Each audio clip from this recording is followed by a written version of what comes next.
اعوذ باللہ من الشیطان الرجیم بسم اللہ الرحمن الرحیم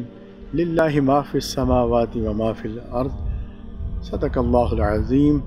اللہ رب العزت قرآن مجید میں اپنی آیات کا ذکر کرتے ہیں اور فرماتے ہیں کہ تم جو ہے سورج کو دیکھو کس طرح سے طلوع ہوتا ہے، غروب ہوتا ہے، چمکتے ہوئے چاند کو دیکھو، کہیں فرماتے ہیں آسمان پر خوبصورت ستارے اور آسمان کس طرح سے بغیر کسی ستون کے بنایا، بادلوں سے می برسایا۔ اللہ رب العزت نے اسی طرح جو ہے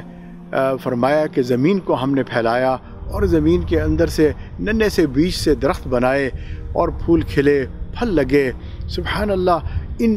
سب چیزوں کے بعد اللہ فرماتے ہیں انسان تو اپنے طرف بھی دیکھ کہ تجھے اللہ تعالیٰ نے کیسے بنایا، کس طرح بے بس تھے، نہ کروٹ لے سکتے تھے، نہ اپنے آپ کو صاف کر سکتے تھے۔ اللہ نے پھر بھرپور جوانی عطا فرمائی اور بلا آخر بڑھاپا آیا اور کل نفس ذائقۃ الموت، انسان کو موت آ گئی۔ تو بھئی یہ ساری آیات جو ہیں، یہ نشانیاں، جیسے 4 موسم ہوتے ہیں اللہ نے بنائے ہیں،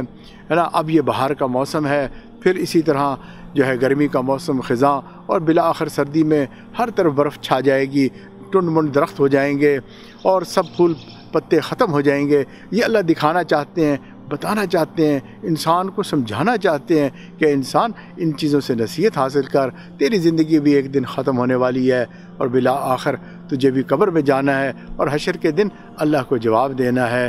ہم اگر راستوں سے گزر جائیں بے پرواہی سے، ہمیں پتہ ہی نہیں چلے گا، اور اگر ہم اس پہ توجہ دیں گے تو پھر ہمیں ان راستوں پہ لگے ہوئے پھول پتے، بوٹے پکار کے اپنے رب کی نشانیاں بتائیں گے۔